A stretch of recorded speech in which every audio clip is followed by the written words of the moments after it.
The content presented in this podcast is based on real events and may contain graphic descriptions of violence, sensitive topics, and explicit language that may be triggering, offensive, or sensitive subjects to some listeners and viewers. Discretion is advised. The purpose of this podcast is to explore and discuss true crime cases for entertainment and educational purposes only. This podcast is not intended to glorify or sensationalize crime, but rather aims to analyze and understand the complexities of human behavior and the criminal justice system. We encourage listeners to approach this content with empathy, critical thinking, and respect for the victims and their families.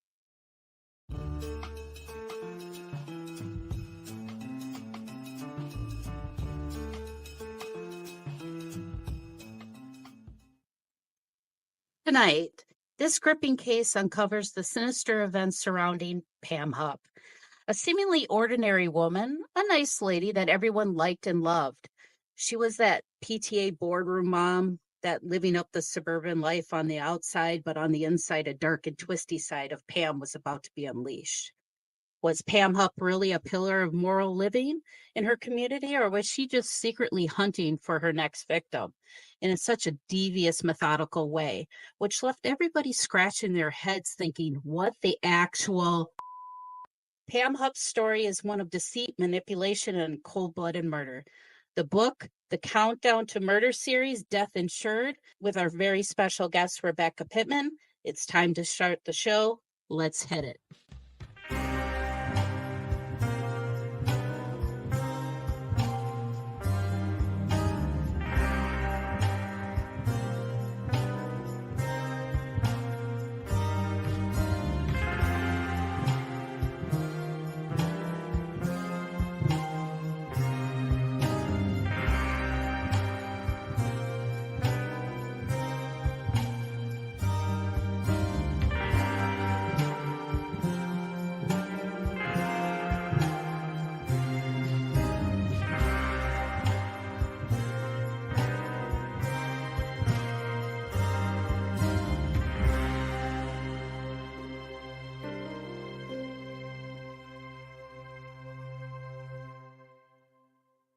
Hi, and welcome to another episode of Mysteries, Mayhem, and Merlot. I'm always looking for good content, and I don't even know how this case went under my radar, but the thing about Pam, the Dateline series, The Thing About Pam Hupp, who was convicted and charged with the murder of a man.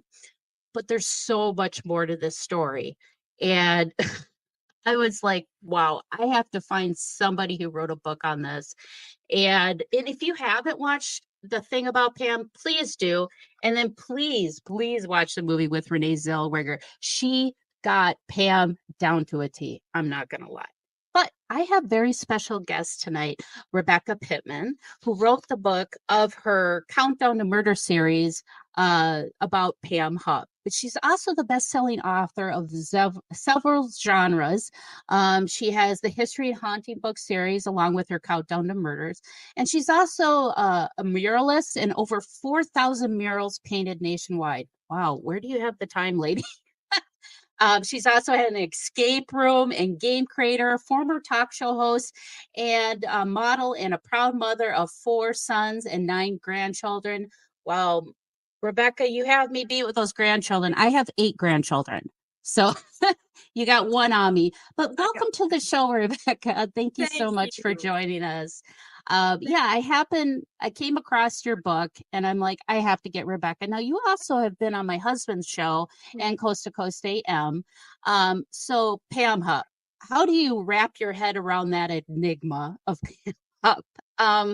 So I'm just going to let you start, because this is a roller coaster of a story, and you guys are just going to have to hold on to your seats, because this is going to get weird and bizarre. You know, enigma is a perfect adjective for this woman. She's just was supposed to be this average, middle class lady living in suburbia. She and her husband had a house flipping business, and then suddenly she just went on a rampage. Now, suddenly maybe a little optimistic, because our story starts with the murder of her friend Betsy Faria, but we believe there was was a victim or more already in Florida before she came to Missouri, and we're still looking into that. So, but Betsy is what put her on the radar, and we can Mm-hmm. start with that if you want, because we're really talking about 3 different murders, not counting Florida, in this podcast. Yeah.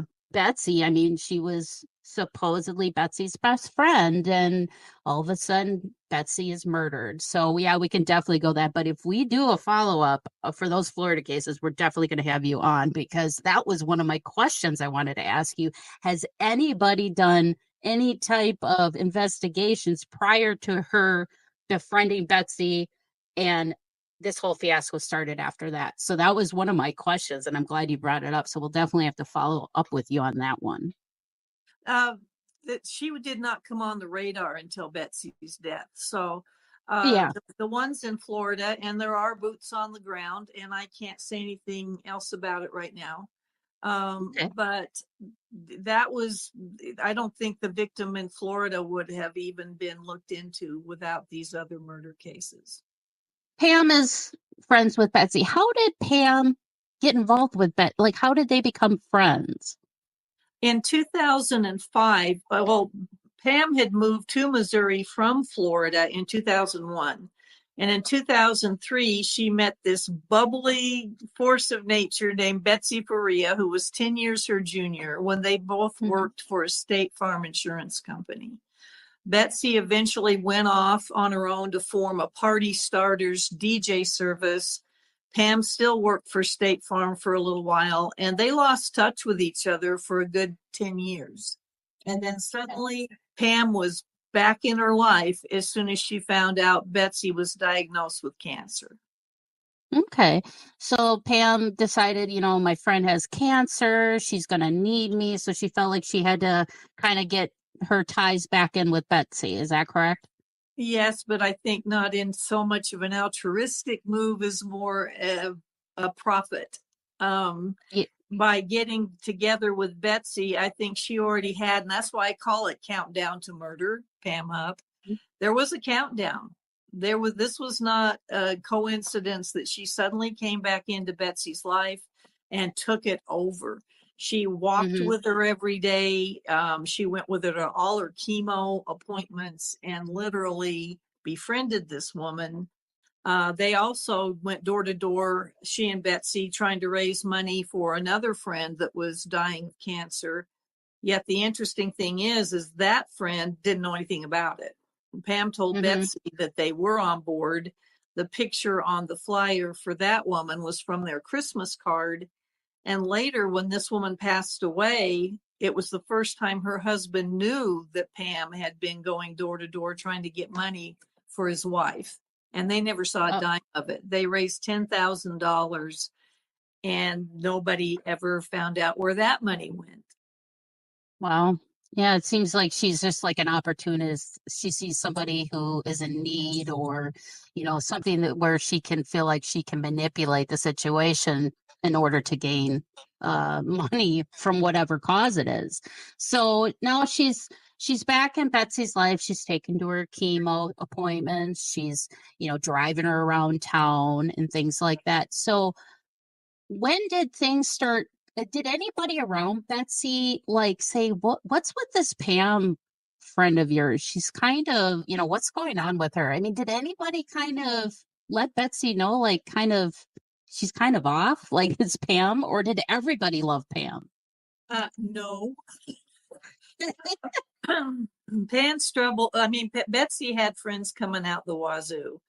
And Mm-hmm. when Pam claimed she was Betsy's best friend, she was probably number 20 on the friend list, Oh, but she wouldn't okay. go away. So, to answer your question, one of Betsy's very best friends is Rita Wolf, Mm-hmm. that I did interview for the book. And Rita was trying to counsel Betsy and saying, you don't need to make anybody a beneficiary. You can set up a trust for your girls, because Betsy now had terminal cancer. They'd given her 3 Mm-hmm. years to live, and she wanted to set things up for her daughters, who were teenagers at the time. And Pam was convincing her, put it in my name. I'll make sure the money gets to them so that Russ, which was Betsy's husband, doesn't piss it away on a motorcycle he's been wanting. So when Rita talked to Betsy, she goes, you don't need to do any of that. You can set up a trust, and it could Mm-hmm. be doled out in different time, for a wedding or whatever the girls need. And she had met Pam on one occasion, and she told me this story for the book. She goes, this was so weird. We were talking about my mother's little dog who had jumped off the couch and injured its back legs, and they didn't want to put it down. And Pam went, oh, I had the same thing. And I had this little wheelchair made for my dog so that their little hind legs can be up on the back and they can just pedal around. So later, when they went to Pam and asked her if Rita's mother could borrow it, Pam said, I don't know what you're talking about.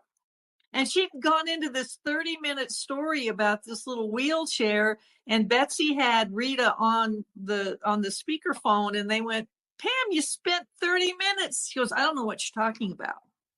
She would Wow. just lie like that. And so to answer your question, did people think she was off? They definitely thought she was off. And Mm-hmm. finally, the day Betsy was murdered, she was trying to distance herself from Pam. She was trying to get out of Pam taking her to chemo that day. And Okay. so she was getting tired of her. She told Rita, she's everywhere. I need space from her. And I think Pam was starting to panic that she was pushing her away at that time. Yeah, almost seems like nobody could say no to Pam. Like it was just like they just didn't want to be hurt her feelings. I'm not sure. And it just the way her demeanor is too, it's almost like she's convinced of herself of her own lies and she's trying to make you feel crazy for thinking that she said that when she clearly did. You know what I mean? That she's I like do. looking at you like, I didn't say that. Yeah, you did. You spent 30 minutes doing it. No, I didn't.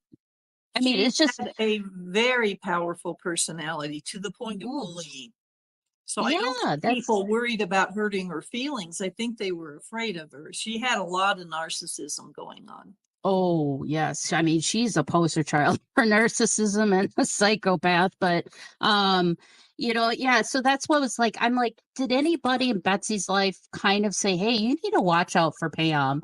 And luckily she did have Rita, but I just don't understand in what circumstance, unless you're a childhood friend with somebody and your kids grow up together, you're practically, siblings, and you would do that.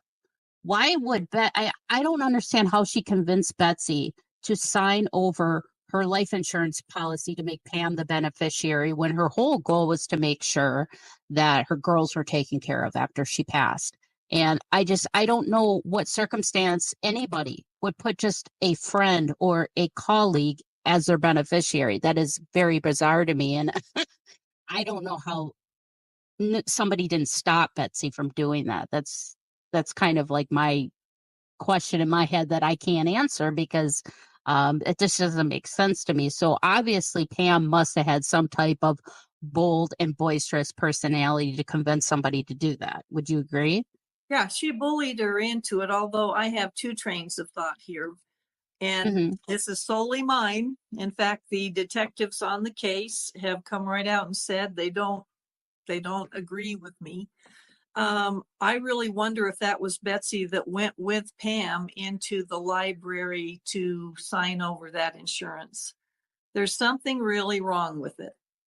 Right. It And tells three different stories about what happened that day. And the young hmm lady behind the counter of the library was only 17. She'd only been there 2 weeks. And Pam, with yeah. that boisterous, just went up there and said, we need you to witness the signature on this. She's getting a divorce. I hmm think that that young librarian, and nothing bad against her, if I was 17 and that had all hit me, I don't know what I'd have done. But I think the prosecutor, Leah Askey, may have also pushed her in the direction of saying, here's a picture. That's her, huh? And I think they hmm showed her a picture of Betsy and said, that's the one that came in with her, right? Because the first testimony of that librarian was the other woman, not Pam, but the other one hung back. And Pam hmm comes up to the counter and does all the talking. And I Right. wonder if she didn't just bring in somebody that looked kind of like Betsy and Mm-hmm. tried to pass it off as Betsy. And that would mean Betsy had no idea she was doing it, and she forged her signature, which Pam had been fired from 2 other insurance companies for forgery. I'm not Oh. convinced that Betsy knew she did it, or Mm-hmm. we do know Pam had Betsy cut her vacation short and come back. And it was 2 days after that that they signed over the papers. So if she was Mm-hmm. there, it's because Pam just wouldn't shut up and leave her alone. Right. And, that's what I was thinking too, because further down the case, Pam does something very similar to that. And I couldn't put it past her that she found somebody that looked similar in stature, hair as Betsy, brought her in the library. And of course, when a person like Pam goes up to the counter, that's all you're going to see. Yeah. She knows how to hone in your focus to solely her. And as far as we know, that librarian may have noticed just a shadow standing in the background and said, yep, that was her. That was with the lady that I talked to. And, so I totally see where you're getting with that. And that I wouldn't put it out of the question for Pam to do that. So Well, now if it happened the way she said, why change your story 3 times? First, it right, was when right. that Betsy beat her to the library and was sitting there filling out the papers. Then the next Mm-hmm. version was they got there and filled them out together. Then the next version was Pam got there first and Betsy showed up and pulled it out of her purse already filled out. Why lie about something that simple? I mean, when Pam lies, and I found this out, circle that, because there's Mm-hmm. always something that she's up to when she cannot keep her story straight. Right. And, you'd think as methodical and how she plans things out that she would at least get her lies straight. But Yeah. that's the one thing she would falter on all the time. But it was like through this whole case, like nobody was like calling her out on it or questioning her. I mean, it's just bizarre. But now, the day of the murder, can you kind of paint a picture of what that day looked like Yep. coming up to Betsy's murder? So Betsy had a chemo appointment at 2 o'clock, and Pam said, I'll come get you. Betsy was staying at her mother's apartment because it was closer to her chemo. And her Mm-hmm. mother's best friend, who had babysat Betsy when she was much younger, had come into town. And so she wanted to spend some one-on-one time with her friend Bobby. So she Mm-hmm. told Pam, don't come, Bobby's going to take me. We want some one-on-one time, which to me says, you're a third. No, no, no, don't come. Mm-hmm. So Pam goes ahead and shows up anyway at the Hmm. apartment at 1:30 to pick up Betsy, and Betsy's mother says they've already gone. They moved her appointment up. Well, undaunted, Pam drives over to the chemo clinic, and Betsy, according to Bobby, Betsy just looked shocked when she walked in, Oh, and they were wow. not pleased about it. Pam stays throughout that, and this is the one segment we don't know what happened. We do know Betsy and Bobby went to dinner at Lion King or Lion's Choice restaurant, and Pam wasn't there. So Pam went home, according to Pam, had dinner with her husband and her Mm-hmm. son, and then went all the way back 30 minutes out of her way to Janet, Betsy's mother's apartment, to pick Betsy up to take her home. And Betsy said, Russ is coming to get me. Well, he doesn't need to do that. This is his game night. I'll take you home. And there's just no Mm-hmm. saying no to Pam. And she's already Yeah. there. And Betsy and Bobby and Janet were playing Upwards, a game they love to play. And they even cut it short because Pam was like, are we going? Are we going? And so she Mm-hmm. drives her 30 minutes to her home. They leave about 6:30. They pull into the driveway about 7. And before Betsy can get out of the car, Pam says, oh, I need to call Mark, which was Pam's husband. And she calls him. She goes, here, tell Mark happy or Merry Christmas and Happy New Year. And the phone's like crammed in her face. And she goes, Merry Christmas and Happy New Year.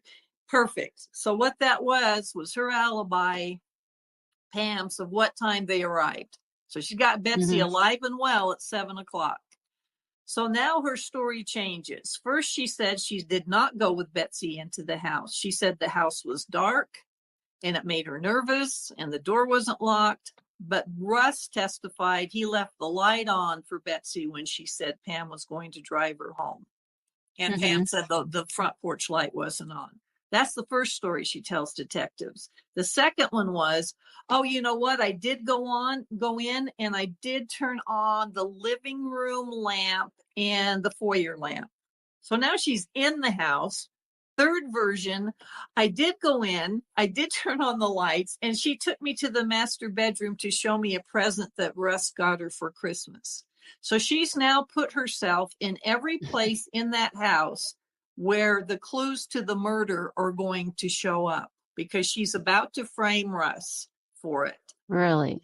So Okay. she stays and says Betsy laid down on the couch to watch Mm-hmm. TV. She left her alive and well. But then her story changed again and says, now that I think of it, I think she walked to the door and waved goodbye to me. And then Pam says she starts home and stopped and called Betsy about 7:30 because she thought Betsy was hurt. She didn't stay and watch a movie with her. But Pam said that she told detectives, I called her when I got home. Well, they Mm-hmm. did the math, they did the mileage. She couldn't have gotten home by that time. And she goes, Oh, oh, because of you the know what? time? I wasn't all the way home. I meant Of course. I was home free, that I was on the highway now and I knew where I was. So she would just pivot. You got to give her points she would just pivot on these Right? things. But when they did the cell phone towers, they found out when she made that call, she was only 3 miles from Betsy's house, or at the least, she was still at Betsy's house. So Oh, okay. that's where we are at this point. Okay. So and then obviously Russ comes home Mhm. and he makes a horrible discovery. And I do have the 911 call. And this is something I want you guys to comment on. And we'll just listen to the call and then we'll kind of talk about the call right after that. Who am I speaking with? My name is Russell Faria. Russell, what's going on there? I just got home from a friend's house, and my wife killed herself. She's, she's, she's on the floor. I need you to take a double deep breath so I can see what's going on. Is she breathing at all? No, She is not breathing. no, there's one coming. Russell, they're on the way, hon, okay? They'll be there shortly. Okay. So that was the 911 call. And that's kind of what started the ball rolling for this chaotic case of lies, deceit, manipulation, and it's all coming from Pam. But we do have to take a quick break. So when we come back, we will discuss the 911 call and how that plays a part throughout Pam's case and trying to get justice for Betsy. So please comment. Do you think that that call sounded sincere? Because that's one of the things we're going to discuss after the break. That was the focus of the police in the beginning of this investigation. So we'll discuss that right here on Mysteries, Mayhem, and Merlot. Okay, folks, I have been wearing glasses since first grade, so I know a thing or two. So it's been over 30 years, but now the last couple years, my eyesight has gotten to the point where I need to be in bifocals. Yes, I've hit that age. Now, last year when I got my eyes checked, the lady upsold me on, oh, you should need to get progressive bifocals. Okay, so she sold me on them. Got the bill, $980 for this. Well, basic plastic frame, high definition progressive bifocal lenses, supposed to be scratch resistant, but really isn't.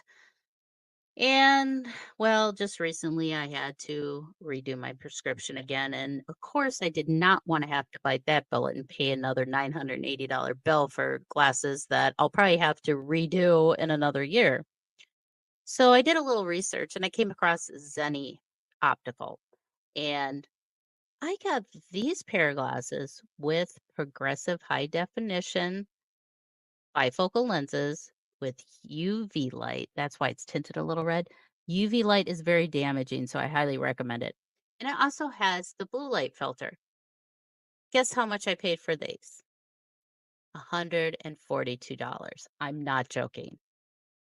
Would I rather pay $980 or $142?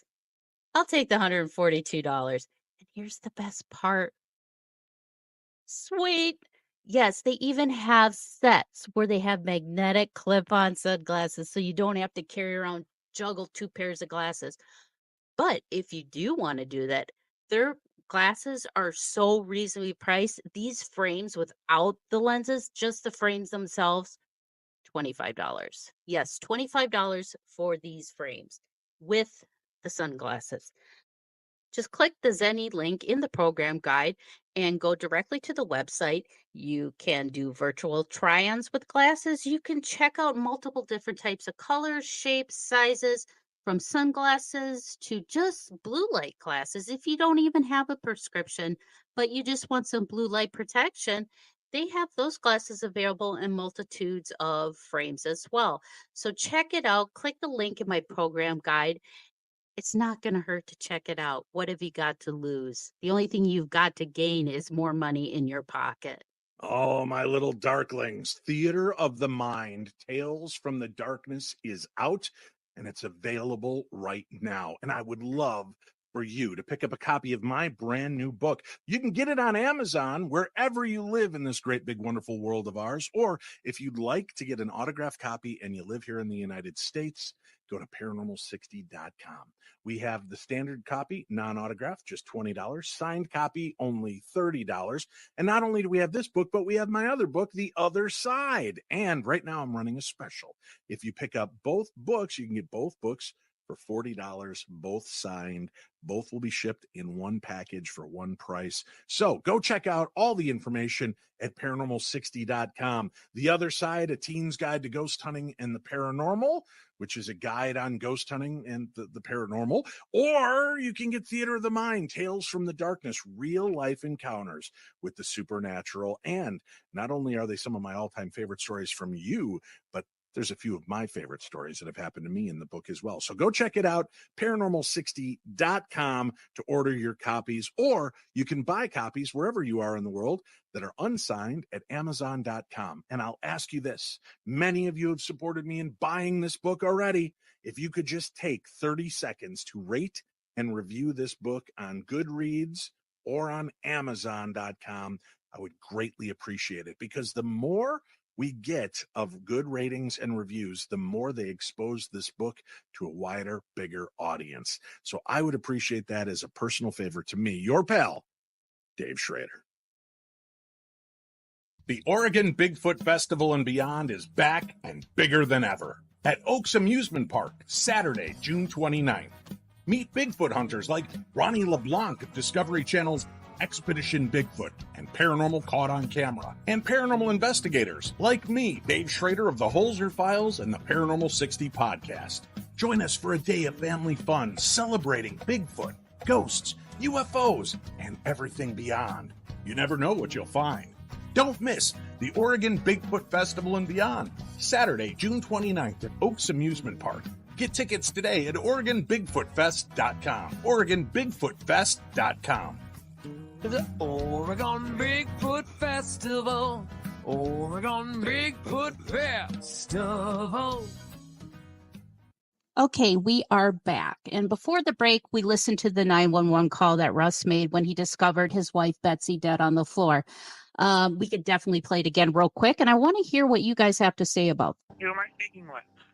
My name is Russell Faria. Russell, what's going on there? I just got home from a friend's house, and my wife killed herself.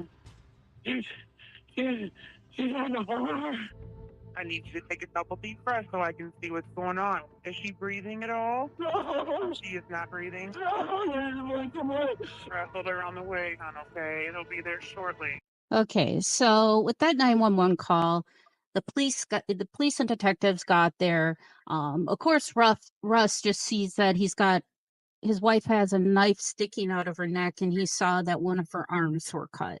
So he assumed that it was suicide. He didn't, that's what he just thought. And I guess Betsy has had depression issues in the past, probably dealing with cancer, and being chronically sick can weigh on your mind. But So that's probably what his initial thought was. Now, how many times was Betsy stabbed again? 56. Yeah, so somebody doesn't stab themselves 56 times to commit suicide. So obviously, something afoul came at play at this point. But the detectives and Pam started spinning this narrative, and the detectives were eating it up. So what was kind of the thought of the detectives once they heard the 911 phone call from Russ? They felt it was over the top, and that call goes much longer than the snippet that you played. And I've got to admit, it wears on you. He is just hysterical. But when the first detectives walked in and they see the knife sticking out of her neck, and she was cut to the bone on the one wrist, but there were a lot more stab wounds that were apparent, and yet not all 56 were apparent at the time. She was wearing dark clothing. So to Russ, who walks in, and just the shock of seeing her laying there, and she had threatened suicide, and she'd had kind of a rough Christmas. She wondered if it would be her last Christmas with her family. That was the first thing he thought of. So when the detectives got there, they took him out front and made him sit out front while they went in. She was already cool to the touch. The blood was around her head was coagulating, and it looked like she'd been dead for some time. He got home around 9:35 from his game night. He stopped at Arby's on the way back, and according to what the autopsy showed, they believe she was dead by 7:30. So she'd already been lying there for about 2 hours. But that was their first reason that they looked at this guy and said, how can you look at that and think she committed suicide when she's got stab wounds? But again, it was dark clothing. He went into shock.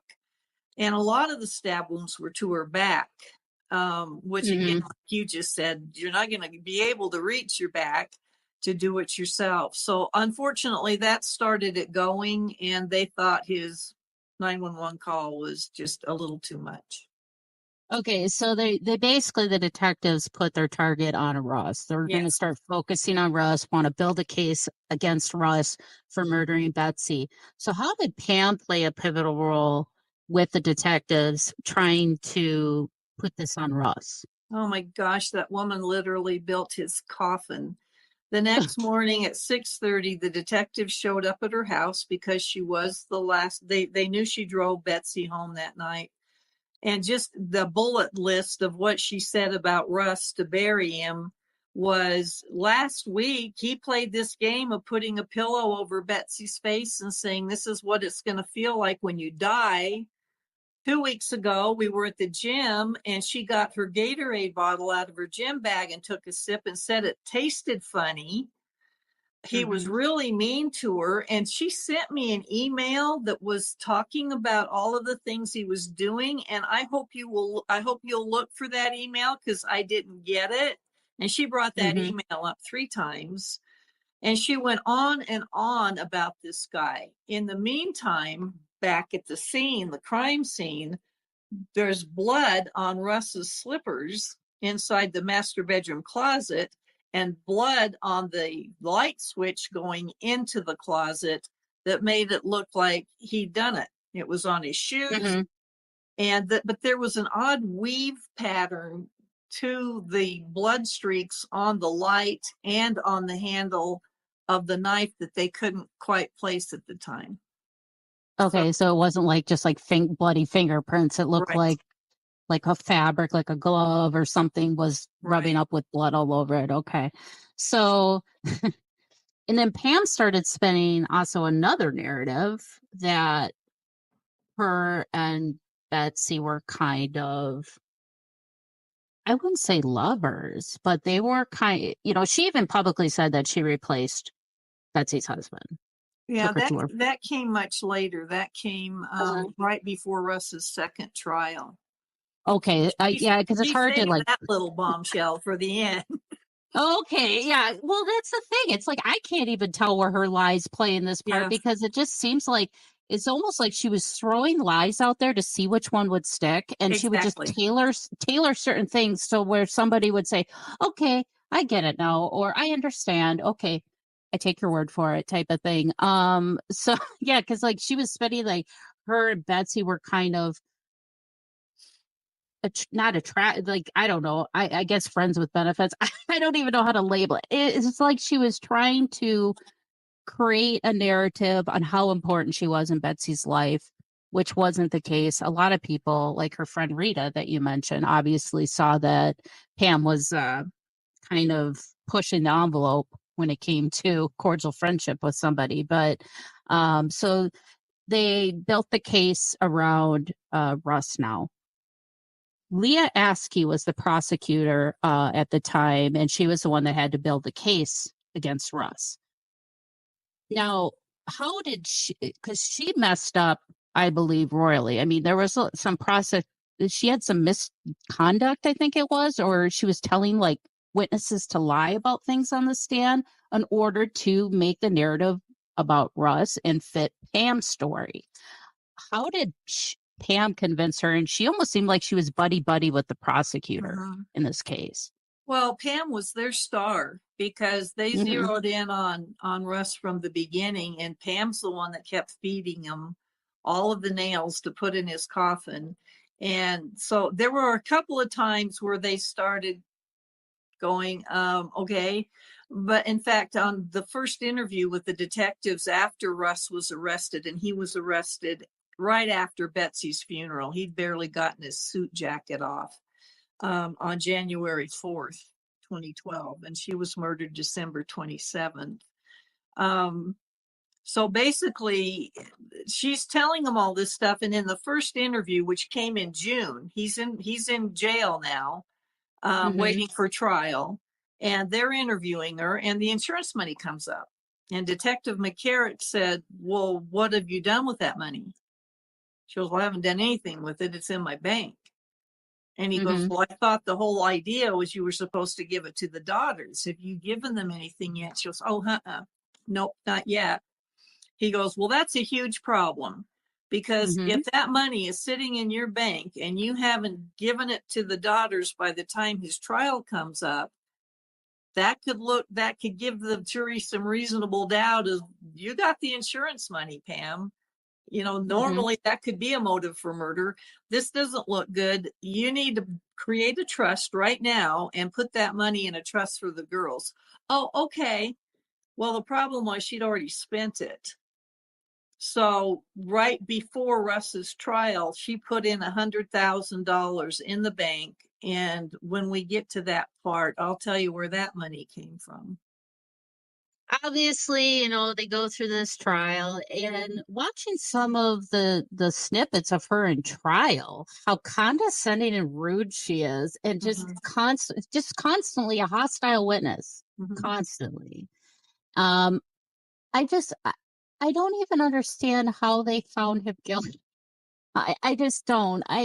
Is there something that that you know of the court case when they found Russ guilty that isn't really like in the big headlines of why he was found guilty? Because there is like really no evidence at all Well, that he that's the murdered his thing. wife. They manufactured it. So during the trial, they were talking about all of the pictures taken at the crime scene. And the detective, Merkel, said that there were pictures taken of the kitchen floor that showed a blood trail leading from Betsy's body into the kitchen, which made it, and Russ admitted he crawled to the kitchen and sat down on the floor and finally made the 911 call. He couldn't breathe at first. And so then they said, "Well, where are the pictures?" Well, that's the thing. Those 6 pictures, for some reason, they malfunctioned and they didn't turn out. So and the jury's just going to have to believe me, kind of thing. The other part was when Pam was on the stand, the judge ruled that Joel Schwartz, Russ's attorney, could not ask her about the insurance money. That was huge. That now the jury doesn't get to hear that this woman benefited $150,000 from Betsy's death, which would have been enough for reasonable doubt, which that Russ deserved that. He deserved other evidence to be presented. And the judge kept it out because she and Leah had been friends all through high school. So it was horrible. I mean, the whole thing was rigged from the beginning. And it wasn't until Russ's second trial that when they asked for discovery for all of those photos to be brought over, they found they lied. Those pictures did turn out and they showed nothing. Those luminol that they said they took and showed blood, it showed absolutely nothing. It said it looked like with the guy, the detective said, well, it looked like somebody wiped the floor up the blood. Well, in the real pictures that showed up, not only did nobody wipe it, there's dog treats still laying there. The floor's gritty and dirty. Nobody wiped up anything. And so it was insane. And so, yeah, they found him guilty the first time around based on Pam's story, based on the bloody slippers and the 911 call and everything else. Yeah, and I give a round of applause, many hands, to Joel Schwartz, because he did not want to give up on Russ. He knew Russ was innocent. And it's lawyers like that really, when they push that defense envelope, they're doing it for a good reason, because they have good confidence that their client is innocent. And, you know, being incarcerated knowing you're not guilty of that crime has to be brutal. And to sit there and listen in court, somebody say that you did this horrible thing to your wife, and knowing that it's not true, I can't imagine what he went through, what this all cost him throughout the rest of his life, having to deal with this, and the fear of always like, God, am I going to get framed again? Or, you know what I mean? Like, I just did. Yeah. I mean, yeah. It was almost 4 years in prison total. It was over 3 years. Poor man spent in prison. And that's sad that it took that long for them to, you know, and I understand that, you know, building a case and the prosecution and the defense, that whole judicial aspect of things does take time. But it's just sad that somebody innocent had to go through that to begin with. And it wasn't like anything pointed to him other than he made the 911 call. And so second trial, we're at the second trial. Now that they find out that there was prosecutorial misconduct on Leah's part, hiding evidence, not, you know, disclosing evidence, and manipulating witnesses, I guess you would say, to fit the narrative of what the prosecution is trying to place in court. So how did the second trial differ from the first trial? Well, you're going to love this part. This is the reason Russ got a second trial to start with, is Pam dropped the ball. Joel for years had been trying to you can't get another trial without new evidence. And he'd been trying and couldn't find any. Well, in the meantime, Betsy's daughters are suing Pam for that insurance money. So there's a civil case coming up between Pam and the daughters. And so there's a deposition, and Pam's on video and she's smug, like she's got it all figured out. And they're saying, so you were supposed to set up a trust for these girls and put money in it. Where is that money? I spent it. Now she's all cocky because Russ is in prison. And they went, you spent it. Yeah, I got a house off the courthouse steps at auction with it. And so at the end, she finally just is tired of the game playing. She goes, look, it was a revocable trust. I revoked it. And she's thinking, nobody's going to touch me. The minute she left, that detective picked up the phone, called Joel Schwartz. He goes, I think you're going to be interested in this.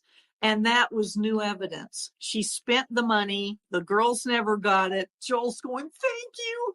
And he gets hold of Judge Ulmer. And Judge Ulmer, it's called a Mooney motion. And he granted him a new trial. And that's, if it weren't for Pam's big mouth, he might still be in prison. She is the reason he got another trial. Isn't that beautiful? Yeah, right. She's her own worst enemy. Okay, so now with the new trial, now Pam, I think at this point she's really starting to feel like an animal being cornered. so she's starting to become very, would you say, disorganized and rash in her thinking, Yeah. moving as she's moving forward? Because I think she's starting to panic, like, oh no, what am I gonna do? And I don't know why she just didn't move away. She like refused to move out of Missouri. Okay, so now Russ has this new trial, new evidence is coming into play. What is Pam? What do you think's going through her mind, and how she's building her next scheme? Well, this is again where the misconduct comes in. With this second Mhm. trial, Leah Askey and her prosecutors have got to cover their butt. Russ is getting a new trial. Joel's doubling down. So they're wanting to just make sure they've got this so that he doesn't get out of prison and so that they don't get caught in what they did the first time around. So they bring Pam back in, and this is June. It was, his trial was November. So they brought her in June.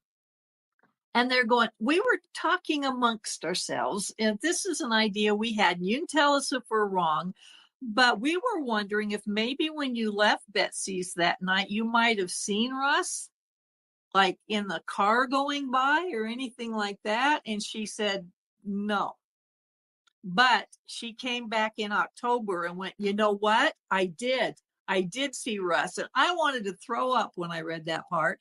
And she goes, I came out of the house, and the silver Nissan, which is the car that had been in the driveway the night Betsy was murdered, she goes, and she described him. She goes, he's dark complexion, short hair, and he ducked when he saw me. And I was Russ. And they went, you're sure? She goes, it was Russ. So here's a brand new lie. And it's during that interview, she goes, and he was probably really upset when he saw me leaving, because he found out that Betsy and I were lovers. And he had threatened me once before and pushed me up against the wall and said, if you blanks, if I ever catch you, I'll bury you in the backyard. And she said, so the fact that I came out of her house, he probably went in right after me and was really upset. So she brought up the lesbian thing. She goes, I replaced what a husband was. It was just something I could do for her. It didn't mean that much to me, but she was going through a hard time. So not only does that put another emphasis of why Russ killed her, but it also gives you a reason of why Betsy would leave her insurance money to Pam, because Pam and she were more than just friends. So it served a dual purpose for her. Wow. Yeah, she's just willing to spend anything to fit what she needs. And, you know, I hope you're not in her way, because you're not guaranteed to survive it. So now that she's, trying to come up with more lies and things like that, what was, okay, so Dateline has kind of been playing a role. They've been following this case. They've been harassing. They've been wanting to get in her interview with Pam, and she kind of refused. But I really think she loved the publicity of everything, which was kind of shocking that she didn't want to sit down with Dateline, because it seems like she loved to run her mouth. But who knows what she would have said to Dateline, because I'm sure it would have probably been different from what she told the detectives during questioning. But what was her next move? Like, okay, so they're going to start a new trial with Russ, new evidence, and I'm assuming Pam is privy to the new evidence because her and Leah are kind of buddy. Does that kind of help Pam mold her next crime, I guess you would say, that she wants to commit, in order to get her, so she can still look as innocent Pam that she thinks she is? I mean, I think she believes her own lies. But what was kind of her mindset at the time, I guess you would say, during the second trial? Like, well, actually, it was just the opposite. She was ticked. She was supposed to be the star witness, and they never called her. She sat in that room in the back, waiting to be called. And Leah Askey, at this point, because of the whole lesbian thing she threw out, that she's only Mhm. just now throwing out after 3 years. She's thinking she's going to look like a loose cannon on that stand, and I can't risk it. And they didn't Right. call her. And at the end of the trial, when she realized they weren't going to call her, she made a beeline out of there to avoid the reporters and everything before they announced the verdict. Hmm. And Russ was acquitted. He was found not guilty. And Yes. so then that set in motion her next move, because right now Joel Schwartz wasn't just happy with the guilty. He's going, now we're going after who did it. I'm going after Right. Pam Hupp. So she's in the crosshairs now. And the only thing she can think of to do is to try to frame Russ somehow to get him back into prison and make it look like he murdered Betsy, not her, and enter poor Louis Gumpenberger, who was her next victim. Okay. So Lewis got. So what did she do? How did she even come across Lewis? I mean, it just seems like she is just all over the place, and she's so sneaky about everything. So what did she do to come across Lewis and get him involved in this? This is the most nefarious part of all. And again, remember when Pam did win the civil case against Betsy's daughters and got to keep the money. Mhm.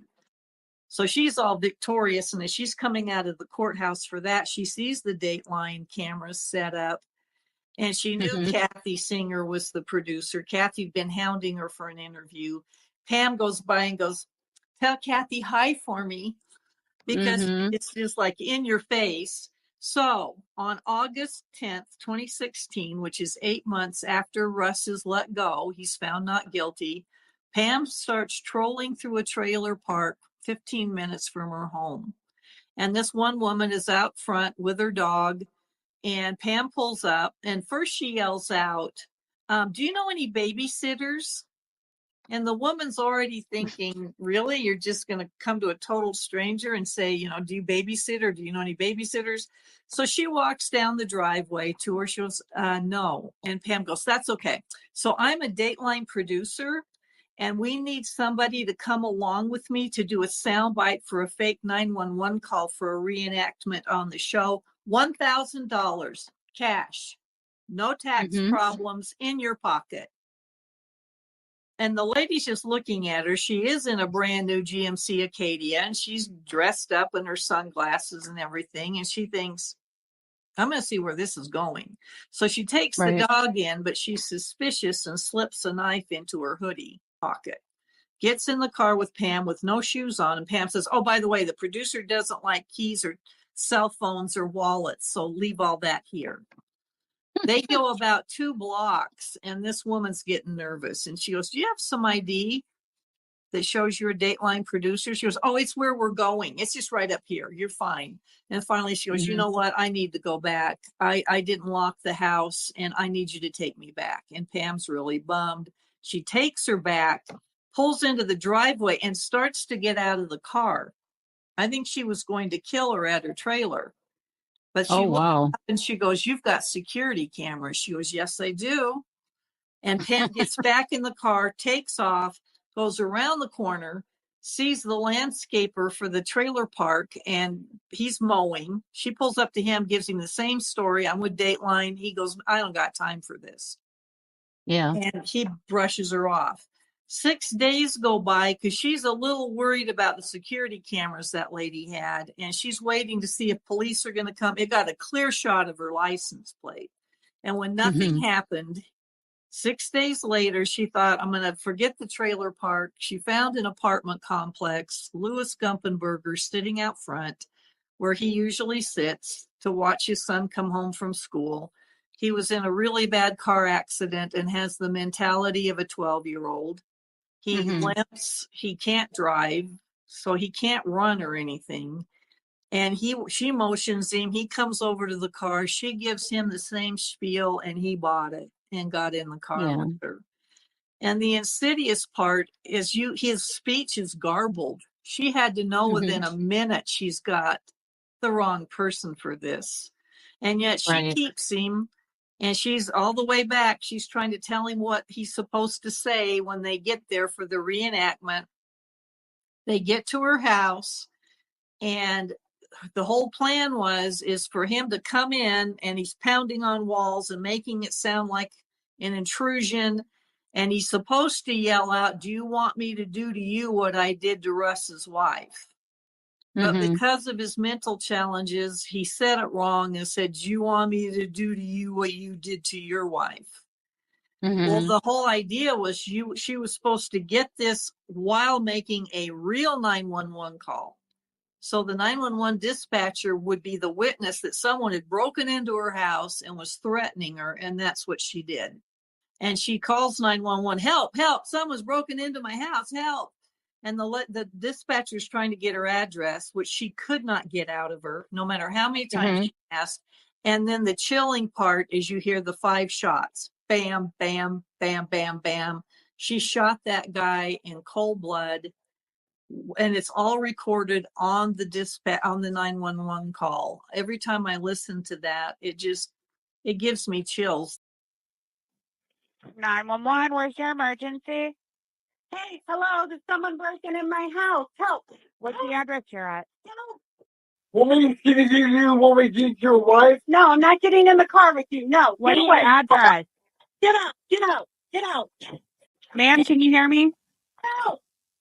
What's the address you're at? Oh, who is it? Are you there? Yes, I am. Where are you at? I'm in my house. Where are you at? Who broke into your home? I don't know. I'm here. Where's he at right now? Outside. I'm going outside. Come on, who just hit him? Hurry, somebody's.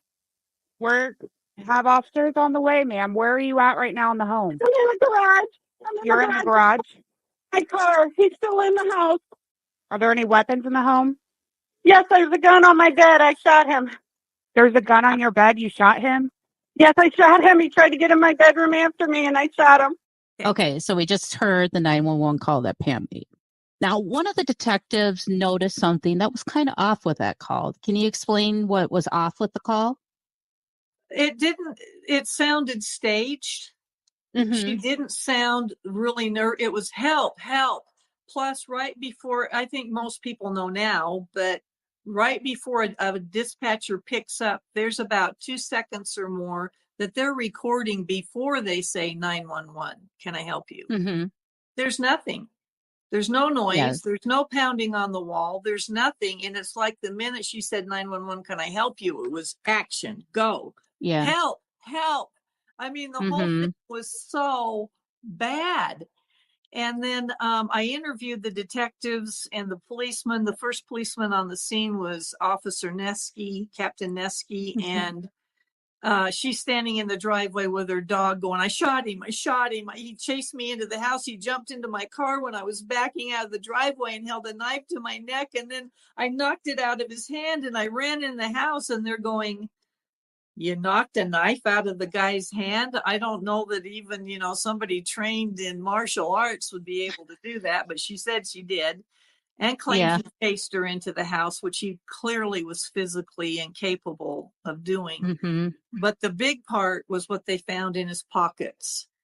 In one pocket was a note in a Ziploc bag that was supposed to be a note Russell wrote for this guy to go to Pam's house, kidnap her, take her to the bank to get Russ's $150,000 that he felt was due to him when his wife died, and then kill Pam. And he goes, make sure the knife's sticking in her neck. The whole thing was to make it look like Russ had killed Betsy, the whole knife in the neck, sent this guy to do it. But in his other pocket was a baggie with 9 brand new crisp, hadn't been circulated, $100 bills. And Pam's nightstand, they found an identical $100 bill with the same serial sequence that was on the bills found in his pocket. And that cinched it. How much money is the pocket? Because in the note it said, I'll pay you. And so the money was supposed to look like Russ had paid him. And then the note. Well, if Russ paid him, how in the heck has Pam got a matching $100 bill in her nightstand drawer with the same sequence of numbers? Yeah. Bills. Yeah, the probability of it happening to fall in the same serial number series as the other bills is slim to none. Really. It's astronomical. And she Yeah, got the knife that she said he used on her. They found that she'd gone to the dollar store. They matched the note paper to the note in his pocket that she bought. She was sunk. And the whole funny part is while they're interviewing her at the police station, they brought her in. She doesn't know they have found all this stuff. And this is a new set of detectives because this is a different county. And she thinks she's going to play them the same way she did the Lincoln County. And they're just sitting here just eating it up because they know things she doesn't know they know. And then they put together her name. Wait a minute, Hupp, isn't that the woman that was involved in the Betsy Faria trial? And they start putting two and two together. She gets arrested, and that's what she's in prison for today, is the murder of Louis Gumpenberger. Her trial now for the murder of Betsy, which the new prosecuting attorney, Mike Wood, talked about in June of 2021, is the death penalty. They're going after her for the murder of Betsy, and they are going for the death penalty. That trial at this point is supposed to be next summer of 2025.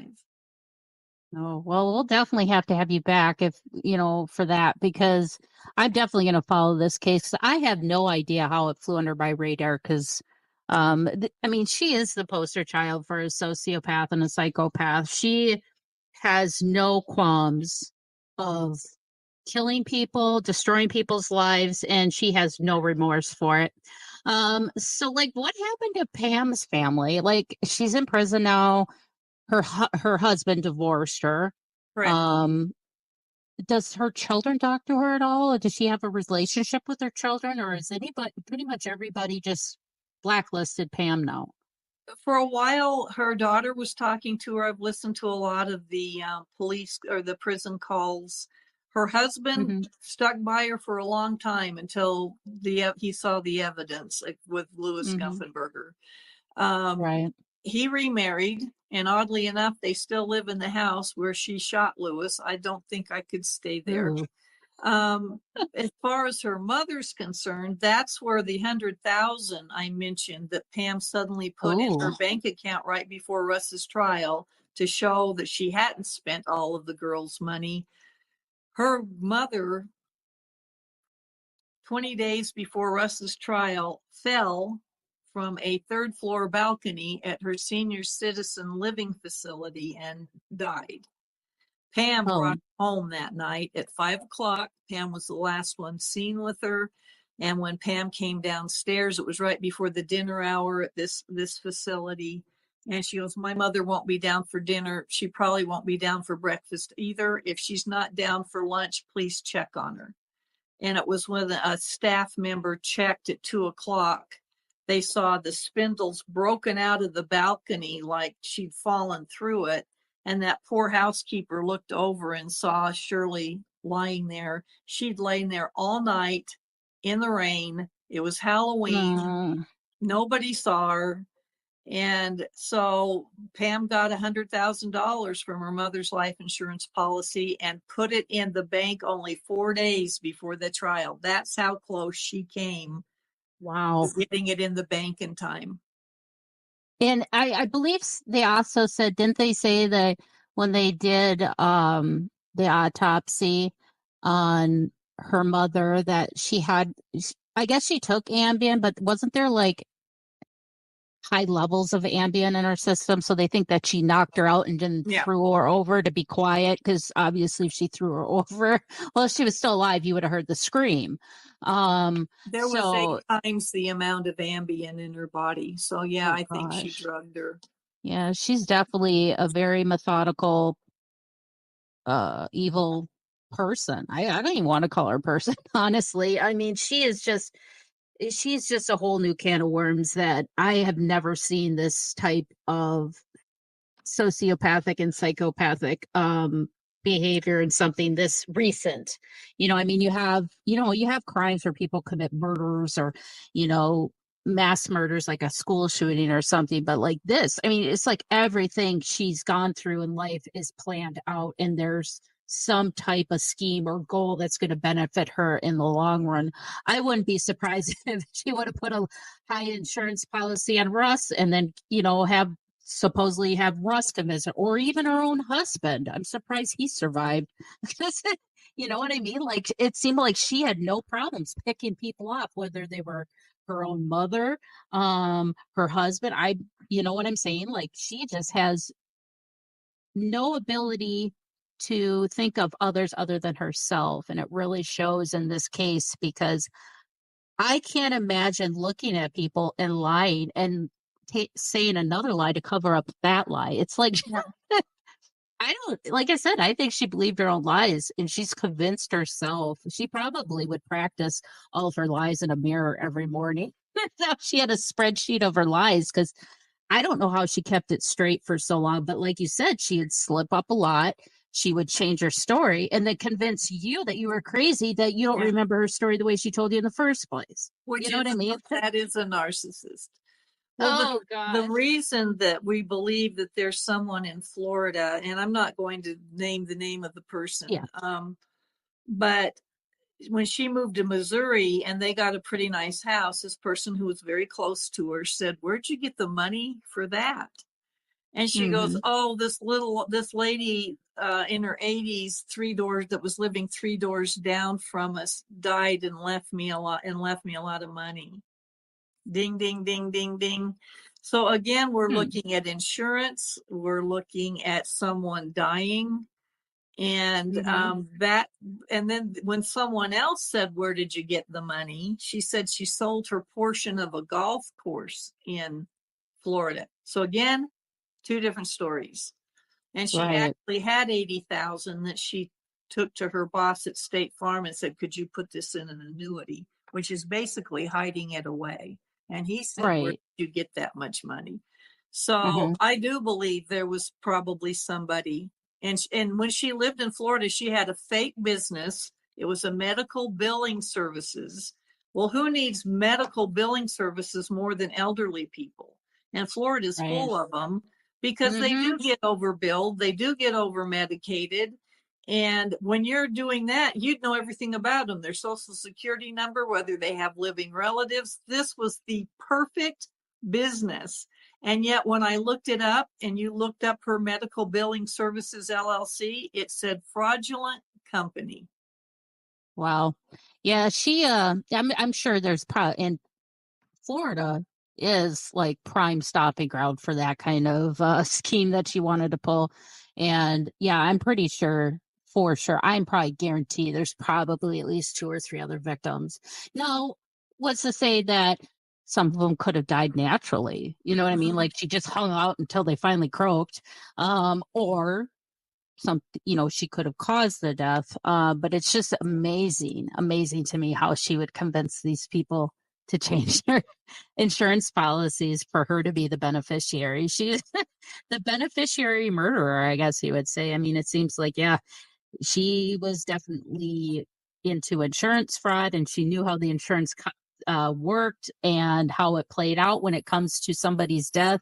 And she had that nailed down, and she just used that expertise to do, obviously, murder and criminal activity. So I thank you so much, Rebecca, for your time today. This is a very encompassing, exciting. I mean, it's exciting and exhilarating watching this case and unfold, but wow, this one really got to me, and I really appreciate the time that you wrote a book on it. And we'll definitely have to have you back in case this case even progresses further, or we'll definitely have you on with one of your other books. But I will have a link in today's program guide for the Countdown to Murder series. Please rate and review. It helps these authors, so that way their books and the Yes, and these cases that everybody loves to listen to on podcasts and on TV, it helps that stuff get seen by more people. So please rate and review. And if you guys have any comments, suggestions, or even some theories about this case, please comment below, or you can email me at mysteriesmayhemandmerlot@gmail.com. I'd be happy to answer that. And we'll just kind of keep on rolling with this case because this one, I have a feeling we're going to definitely see next year, 2025. It's going to be a summer bash with the second case of Pam finally getting justice for Betsy. And I hope this case, if they open it and it's next year, that she is found guilty for the murder of Betsy and that her family can finally breathe that they got justice for their daughter. Okay, here's a fun fact. During Pam's trial, Carol McAfee had to be there to give testimony that Pam tried to pick her up, offer her $1,000 to do this recreation of a 911 call for Dateline.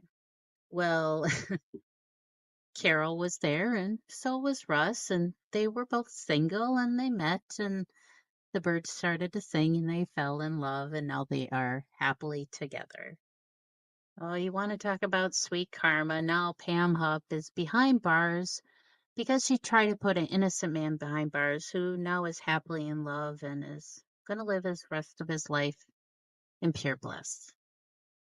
Tonight we uncovered the chilling narrative, or the narrative that Pam wanted you to believe, of how a master manipulator whose web of deceit led to tragic death and wrongful convictions. The most unnerving part, though, is that she did this with no remorse, no accountability, no thought of others. Pam Hupp is the poster child for a sociopath and a psychopath. Death Insured just shows the lengths that these sociopaths will go to reach their goal. In this case, greed was driving this crazy train. Thank you for listening to Mysteries, Mayhem, and Merlot. And until our next case, my armchair detectives, stay safe, stay vigilant, and stay aware. I'll see you next week right here on Mysteries, Mayhem, and Merlot on the Paranormal 60 Network.